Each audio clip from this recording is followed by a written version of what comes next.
He was a boy chained by cruelty, forced to watch his family torn apart. He ran, escaping into the shadows, but freedom couldn't heal the scars. Years of pain, sorrow, and silent fury transformed him. Now, Elijah Turner returns to the plantation that broke him, not as a victim but as a force of vengeance. Every lash, every tear, every injustice will be repaid. This is his reckoning. The wind howled across the vast fields of Georgia, carrying with it the whispers of the past. A figure moved silently through the shadows, a phantom born of pain and loss, eyes burning with a fire that no man could extinguish. This was Elijah Turner, a man who had once been bound in chains, whose family had been torn from him by cruelty, and who had escaped into freedom. But now he returned. Not to flee. Not to plead. He returned to confront the master who had stolen everything from him. Tonight, vengeance walked in the dark. Before we dive into this story of survival, revenge, and unbreakable determination, make sure to subscribe to Hidden Tales and hit the notification bell. Each like, comment, and share supports our mission to bring the forgotten and untold stories of history to light. Join our community as we uncover the dark, dramatic, and hidden tales of courage, oppression, and revenge that history almost forgot. The sun had barely begun to stretch its early light over the sprawling fields of the Hawthorne Plantation, but Elijah Turner was already awake, moving silently through the shadowed corners of the slave quarters. The smell of damp earth, sweat, and fear clung to the air. The distant bark of dogs, the sharp whistle of the overseer, and the crack of a whip somewhere on the property set the rhythm of life for the enslaved men and women who labored there. To the world outside, the plantation might have seemed orderly and productive, but for those bound by its invisible chains, it was a landscape of despair and oppression, a theater of cruelty orchestrated by Silas Hawthorne. Elijah's heart beat faster as he crouched behind a wooden support beam, listening to the muffled sounds of mourning. He was no stranger to fear, having known it all his life, yet this fear was different. It was the fear of failure, of capture, of dying before even tasting freedom. Freedom. The word had been whispered among the enslaved since the earliest dawns of his memory, carried like a fragile hope across hushed conversations in the night. For Elijah, it had become an obsession, a pulse in his veins stronger than the fear of punishment, stronger than the sting of the overseer's whip. He thought of his family. Memories of his father's defiance, his mother's quiet endurance, and the laughter of his younger sister still haunted him. Each memory was a dagger, reminding him of all that Silas Hawthorne had taken. His father had been executed for daring to resist an order. His mother had worked herself to death under the unrelenting sun. And his sister, sold, vanished, a casualty in the merciless machinery of human commerce. The tears he had shed then had hardened into a resolve as he grew older. Every step he took now was driven by the vow that he would reclaim what had been stolen, even if it meant walking through fire. For months, Elijah had watched, listened, and planned. Every detail of the plantation had been memorized: the guards' routines, the schedules of the overseers, the weaknesses in the fences, and the behavior of the dogs. He had befriended Jacob, an older man who had once escaped the chains and returned only to vanish again into the north. Jacob spoke in riddles and cryptic advice, words that Elijah had committed to memory: trust no one fully, but trust the shadows when they move with purpose. A path to freedom is never straight. Walk it with patience. Tonight would be the night. Elijah had waited for weeks for the moon to rise high enough to cloak his movements, for the dogs to be asleep, for the overseers to drink themselves into complacency. He felt the weight of the sharpened tool strapped to his side, the small satchel containing what little provisions he could carry, and the fire of purpose burning in his chest. He was ready. He slipped silently through the quarters, careful to avoid the creaking floorboards. The wind carried the scent of damp leaves and distant smoke from the hearts of the plantation house. He passed the first gate, then the second, each step a test of nerve, until finally he found himself outside the immediate perimeter. The dogs stirred but did not catch his scent. The patrols were distant and distracted. Elijah moved like a shadow, a phantom among the trees, blending into the dark. The forest beyond was dense and untamed. Each step was treacherous, the ground littered with roots and hidden holes, but Elijah had memorized the route Jacob had described. He thought of the river that would guide him north, the hidden paths and abandoned cabins that could offer temporary refuge, and the kind souls along the Underground Railroad who might risk everything to assist him. Freedom was close enough to taste but far enough that one mistake could mean death. The nights were long and the journey brutal. Elijah moved mostly at night, resting only when exhaustion threatened to betray him. Hunger gnawed at his stomach and thirst burned his throat, but his determination never faltered. He survived by sheer cunning, hunting small game, foraging, and avoiding settlers and patrols. He slept in hollowed-out trees, under thick brush, and occasionally in abandoned cabins where he could hide from the prying eyes of those who might deliver him back to bondage. During the day, he lay low, observing the skies and listening to the subtle sounds of nature, reading signs in the wind and the movements of animals. Each day was a lesson in survival, each night a rehearsal in stealth. The wilderness became his ally, teaching him patience and strategy, shaping him into a man capable of more than simple flight. He learned to anticipate danger, to think like those who would pursue him, and to harness the skills he would one day use to reclaim justice. Yet even in the north, Elijah could not forget the pain of his past. He had tasted freedom but carried the fire of vengeance with him. Every night, he imagined Silas Hawthorne sleeping comfortably in the plantation house, oblivious to the shadow that would one day return to his doorstep. The thought fueled his training, his discipline, and his meticulous planning. He became a student of human behavior, of tactics, of patience. Each encounter, each observation honed him further. Years passed and Elijah Turner transformed. The boy who had fled in chains became a man forged by survival, loss, and purpose. His body and mind became weapons honed for a single goal: the return to the South, not as a slave, not as a fugitive, but as an instrument of justice. Each plan he drew, each skill he mastered, was a promise to the family he had lost and to the countless others who had suffered under the weight of Silas Hawthorne's cruelty. As the night deepened, Elijah prepared for the next phase. He studied the plantation maps he had collected, noting patrol patterns, guard rotations, and the hidden routes through the forests. He reviewed the contacts who could guide him, the tools he had fashioned in secrecy, and the strategies he would employ. Patience, he reminded himself, was as vital as strength. The storm of vengeance would not arrive prematurely. When it did, it would be absolute. And so, under the cloak of darkness, amidst the whispering trees and the distant hum of the world unaware, Elijah Turner took his first steps toward a destiny forged from suffering, endurance, and unbreakable resolve. Freedom had been earned, but justice would require a return. The North was not a paradise, but it was a landscape of opportunity compared to the hell Elijah had left behind. He arrived in a small, bustling town under the cloak of night, guided by the few brave allies of the Underground Railroad who had risked everything to smuggle him from the oppressive South. The air was crisp with autumn chill, carrying the scent of wood smoke and distant markets. Elijah paused at the edge of the town, breathing in the foreign smells, listening to the unfamiliar clatter of carts on cobblestone streets, and feeling the subtle pulse of freedom ripple through him. For the first time in years, he was not running from something, he was moving toward something. Yet freedom, he quickly realized, was a delicate and fragile thing. The streets were safer than the fields he had fled, but danger still lurked in shadows, agents of the slave catchers, bounty hunters, and the ever-present threat of betrayal. Elijah understood instinctively that to survive here, to truly prepare for the day when he would return south to confront Silas Hawthorne, he had to become more than a survivor. He had to become a man capable of strategy, strength, and subtlety. He found temporary refuge with a network of abolitionists who believed in the cause of freedom. They were cautious, careful, and wary of outsiders. Their homes were hidden, their faces sometimes fearful, sometimes defiant. Elijah spent the first weeks learning the rhythms of the town, listening to gossip, observing the behaviors of men and women who had grown accustomed to the subtle danger of the world around them. He worked, sometimes as a laborer, sometimes assisting in local workshops, always careful not to reveal his true identity or intentions. It was during these months that Elijah discovered the first seeds of transformation. He trained in secrecy, honing his body with rigorous physical exercises, learning to fight and defend himself with skill rather than brute force alone. He learned to wield tools and improvised weapons with deadly precision, skills he had once needed only for survival now repurposed for the day he would face Silas Hawthorne and the men who had oppressed him.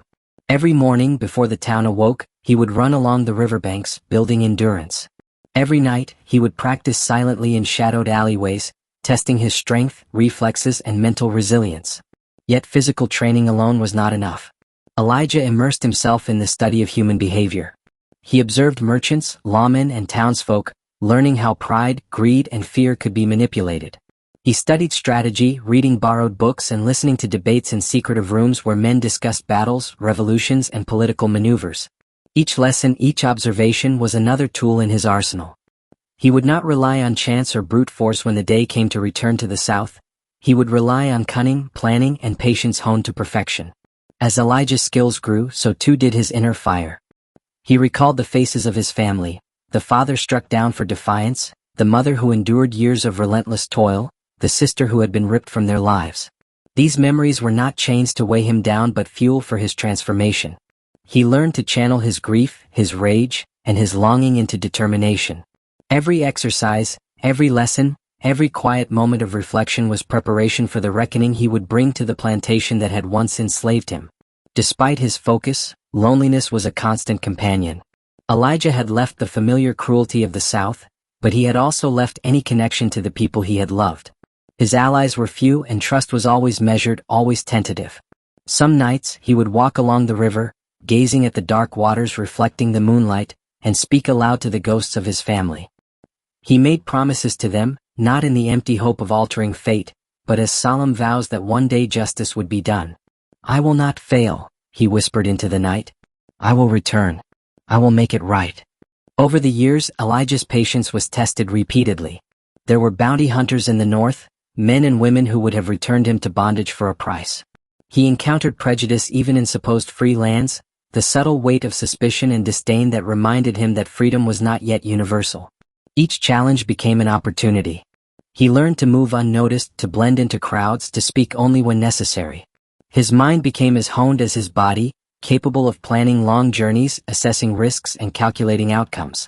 Every setback was a lesson in survival and adaptability. Elijah's transformation also required him to master the art of deception. He adopted multiple identities, presenting himself as a laborer, a craftsman, a wandering journeyman depending on circumstance.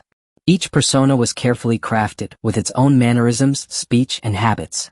No one suspected that behind the ordinary guise of a man working in a mill or carrying crates lay a mind planning the downfall of a man whose cruelty had scarred his life.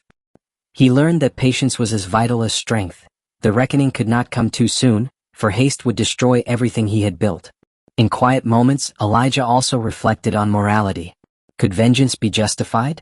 Could a man become the instrument of justice without losing his own humanity? He debated these questions in his mind, walking the streets at night, observing families and witnessing both cruelty and kindness in equal measure. He realized that vengeance was not merely personal, it was a fulfillment of a moral debt owed to the countless souls who had suffered under Silas Hawthorne's dominion. In his mind, justice and revenge had become intertwined, two halves of a whole that demanded careful balance. Meanwhile, news of the South filtered through whispers and letters from sympathetic allies. Elijah learned that Silas Hawthorne had grown complacent over the years, indulging in arrogance, confident that none of the boys and girls he had enslaved would ever return.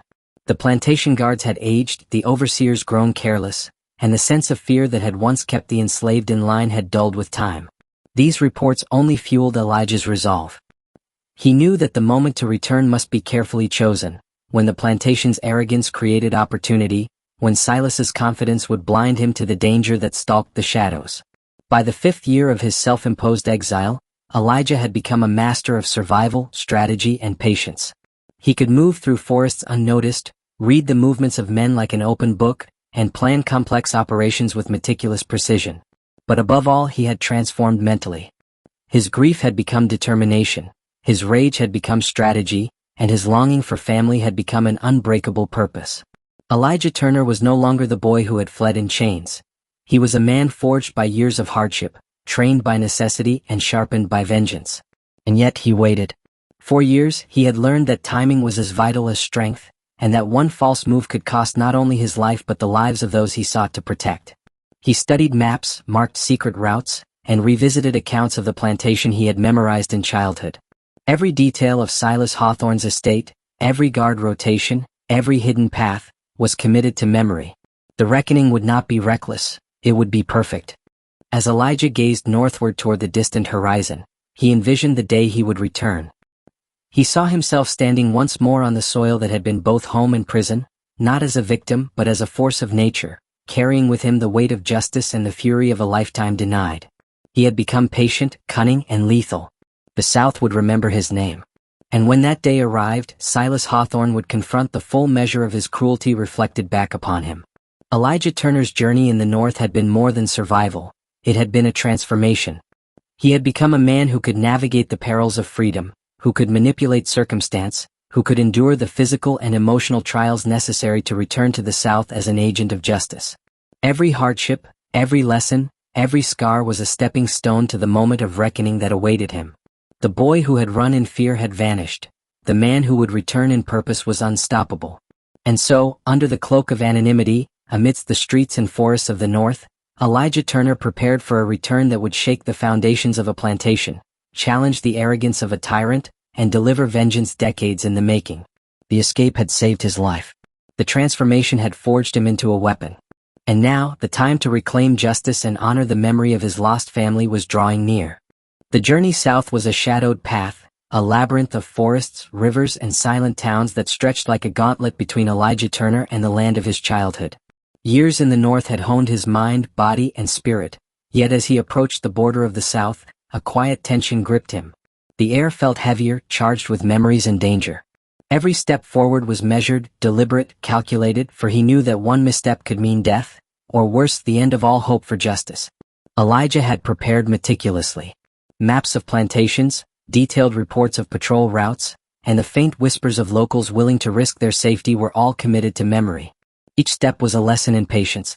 The forests became his cloak, the rivers his guide, the towns, mere obstacles that required camouflage and careful negotiation.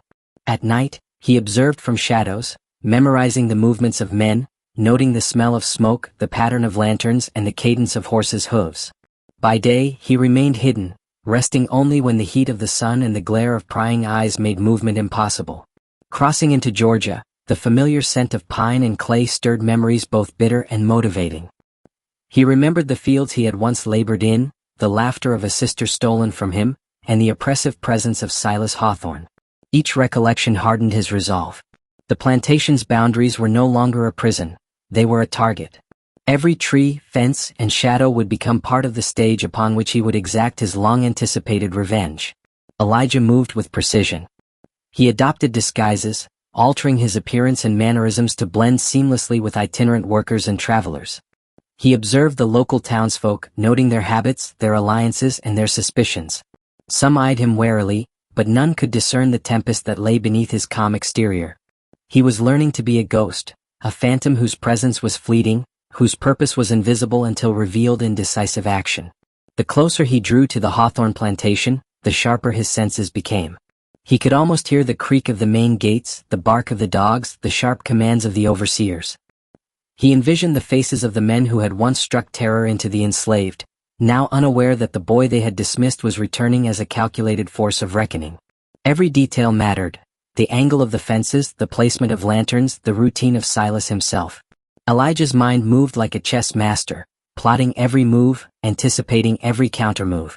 The first night near the plantation, he crouched atop a ridge hidden by thick underbrush, watching the estate unfold below. Silas Hawthorne's house loomed, grand and menacing, a monument to cruelty and unchecked power.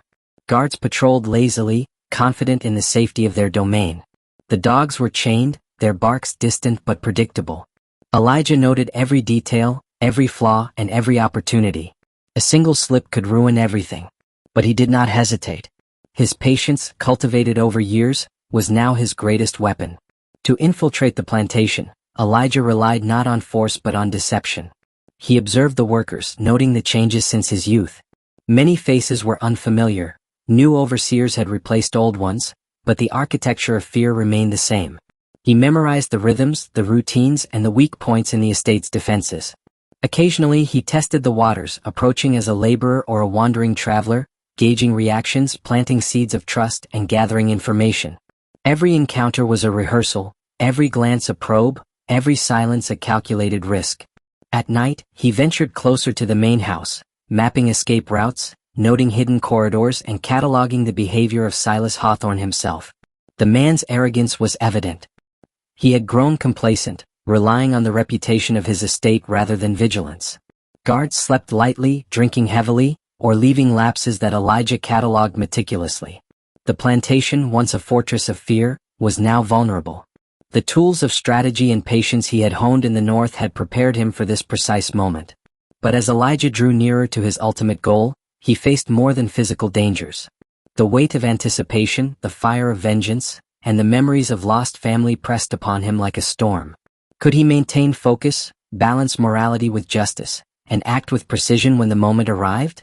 These questions haunted him, yet he welcomed them. They sharpened his mind, steeled his resolve, and reminded him that vengeance required not only preparation but clarity of purpose. Over weeks, he meticulously mapped the estate's routines. He identified weak points in security, places where he could move unseen, and times when Silas would be most vulnerable. He discovered that the arrogance of men bred carelessness. Silas Hawthorne, drunk on his own sense of invulnerability, was blind to the shadow that now watched him from the tree-line.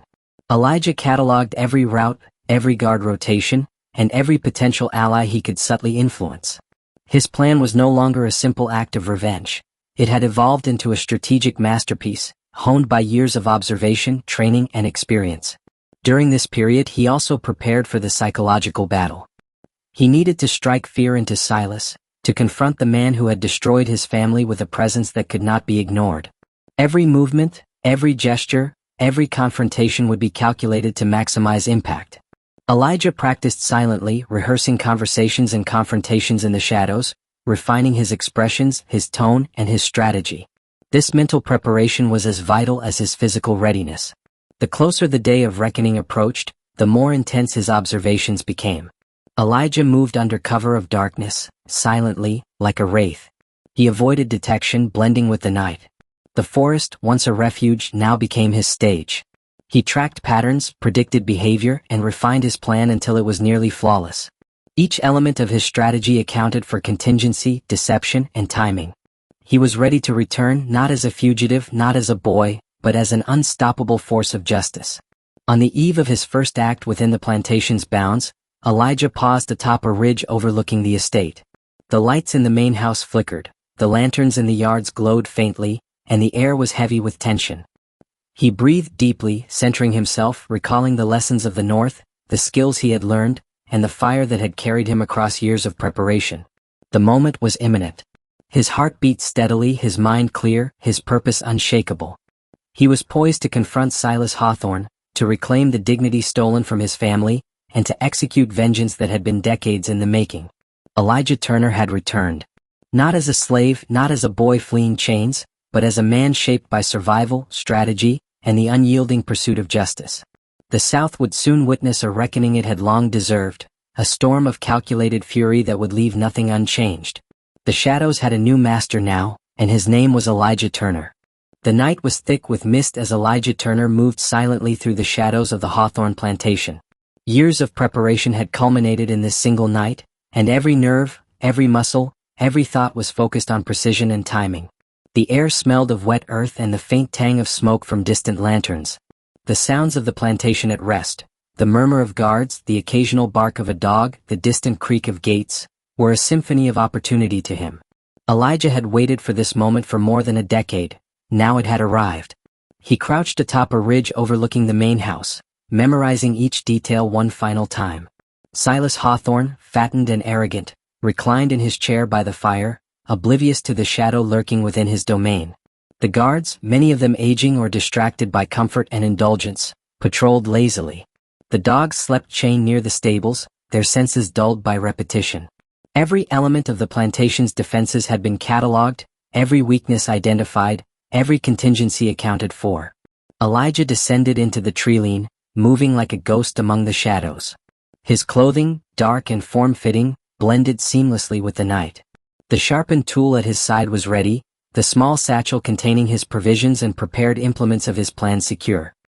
He navigated through paths he had scouted weeks before, avoiding patrols and dogs with the skill of a man born to shadows. The estate, once a prison of fear, now lay vulnerable beneath his calculating gaze. He reached the first outer fence, noting the splintered wood and the gap that had gone unnoticed by the overseers.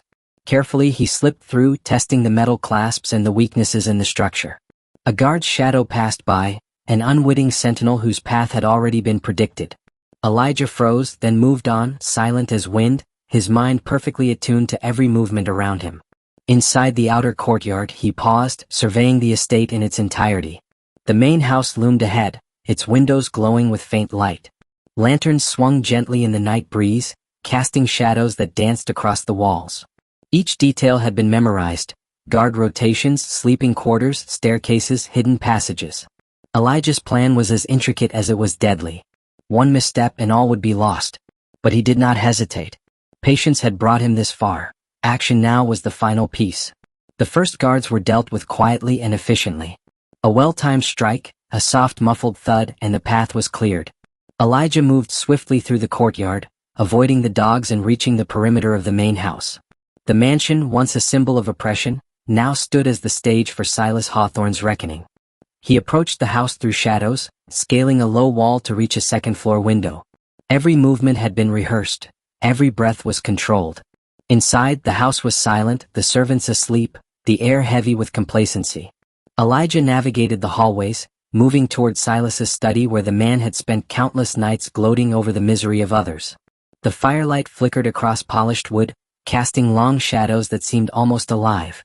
Silas was there, confident in his dominion, unaware that the boy he had oppressed now stood at the threshold of his ruin.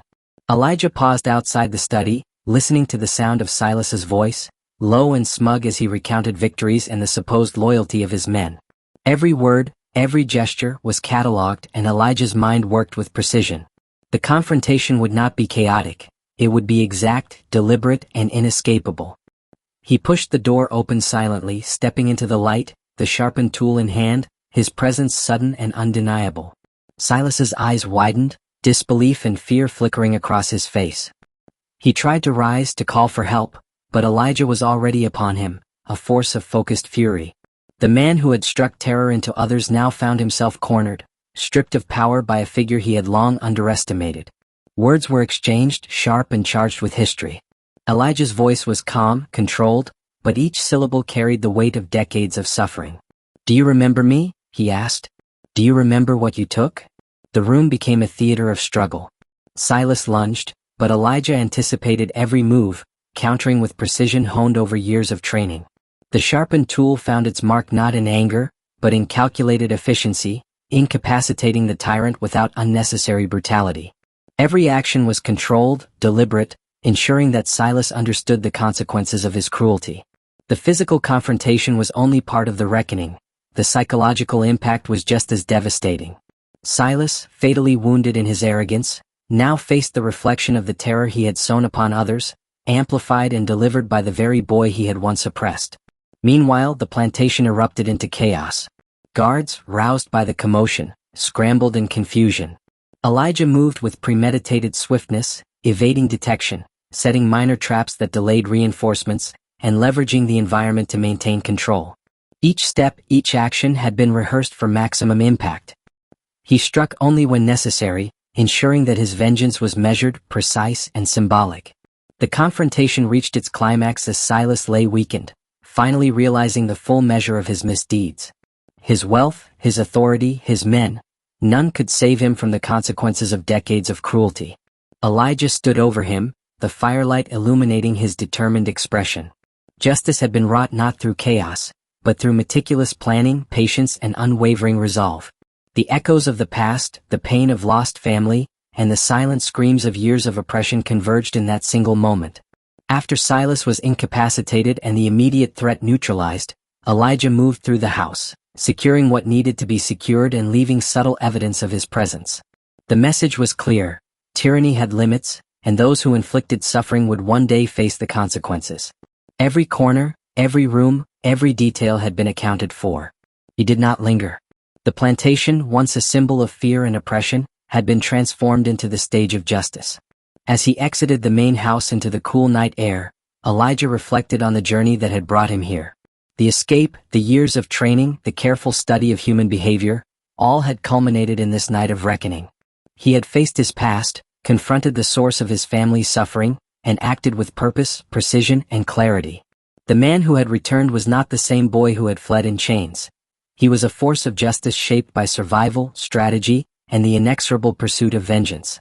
Elijah Turner disappeared into the shadows once more, leaving the estate behind, the echoes of retribution lingering in the night. He had reclaimed dignity, delivered justice, and honored the memory of those lost. Yet he knew that the journey of life, of survival, of remembrance would continue.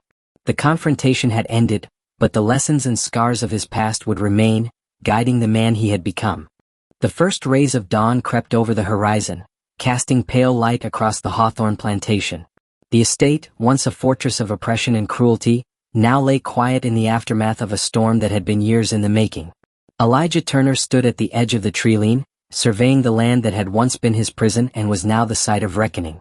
The night's confrontation had changed everything. Silas Hawthorne, the man who had torn families apart with cold calculation, was no longer a figure of invincibility.